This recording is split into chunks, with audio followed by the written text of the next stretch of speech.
Poder. ¿Qué mueve más a la humanidad si no es el poder? Bueno, mi nombre es Ana Sofía Cuervo, soy estudiante de Ciencias Políticas de la Universidad de La Sabana y este es un ejercicio para mi clase de Geografía. Para responder la pregunta que planteé anteriormente, voy a usar dos temas. El primero, el libro de Harari, Sapiens, una breve historia de la humanidad y sus conceptos. Y segundo, la crisis de seguridad que está ocurriendo en este momento en Ecuador. Para poder hablar un poco más del tema, hay que contextualizarse un poco respecto a qué está pasando en Ecuador. Resulta que en las elecciones del 2021, donde salió ganando Guillermo Lasso, sucedió un fenómeno bastante curioso en el que el presidente Guillermo Lasso y la Asamblea Nacional no estaban de acuerdo con las políticas que cada uno estaba manejando. Es por eso que decidieron hacer una llamada muerte cruzada. ¿Qué es esto? Esto significa que se destituye tanto al presidente como a la Asamblea Nacional. Por lo que en el 2023, antes de que terminara la temporada de gobierno, de una otra manera, que estaba dispuesta para Guillermo Lasso, se destituyó y hubieron unas nuevas elecciones. En este caso ganó Daniel Noboa.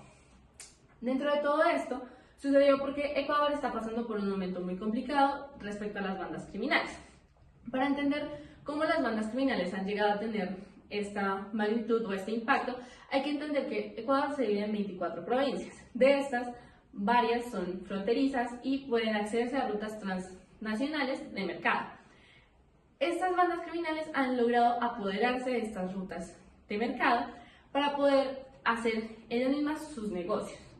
Para parar y detener todo esto, el gobierno declaró estado de excepción. Sin embargo, esta medida no fue muy fructífera en el sentido de que las bandas criminales siguen estando. Por más de que el ejército se encuentre en ese momento en las calles intentando lucharlo, las bandas criminales aún tienen esta manera de seguir moviendo sus rutas de mercado. ¿Por qué? Bueno, resulta que en los gobiernos anteriores y también un poco en este gobierno, han habido factores como la corrupción que han dado el control de estas bandas criminales a movimientos en el gobierno. Esta corrupción ha sido gran parte del por qué las bandas criminales pueden simplemente decir que ellas van a seguir transportando sus productos ilegales por estas rutas. Pero bien, ¿qué tiene que ver todo esto con los conceptos que presenta Harari en su libro? Bueno, Harari en su libro habla del poder de que tiene la humanidad y de cómo logramos llegar a ser la especie que somos en este momento, que de una u otra manera somos quienes manejamos un poco el mundo, lo que se construye, lo que no, etc. Harari habla de nuestro poder para lograr colaborar en grupos grandes, en un colectivo, por medio de conceptos imaginarios. ¿A qué se refiere con conceptos imaginarios? Bueno, nosotros no podemos palpar los derechos humanos, no podemos palpar la democracia, pero son conceptos en los que creemos. Ese es el verdadero poder que nosotros tenemos como humanidad.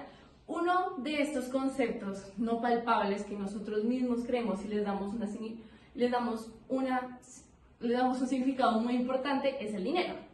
El dinero hoy en día, yo creo que podría decirse que es uno de los mayores factores que mueve a las personas. Este mismo dinero que se crea como intento para hacer intercambios y para que cada quien tenga más de un material, de un objeto, etc., ha sido el causante de que hoy en día en el gobierno de Ecuador este poder que tiene el dinero sobre nosotros como humanidad sea el que permita que las bandas criminales empiecen a tener un mayor impacto frente a las rutas de mercado que tiene el país y no sean el propio Estado quien controla esto. Es por eso que podemos intentar preguntarnos si, como lo plantea Harari, el poder es un concepto en el que todos podemos cooperar colectivamente por medio de conceptos imaginarios como el dinero en este caso. Podríamos empezar a hablar de que estas bandas criminales empiezan a tener un poder muy significativo, tanto así como el Estado. ¿Por qué? Porque paralelamente el Estado y el gobierno estamos viendo que las bandas criminales están obteniendo sus propios beneficios. Todo esto por medio de un concepto imaginario que tenemos, que son los recursos, es el dinero, etc.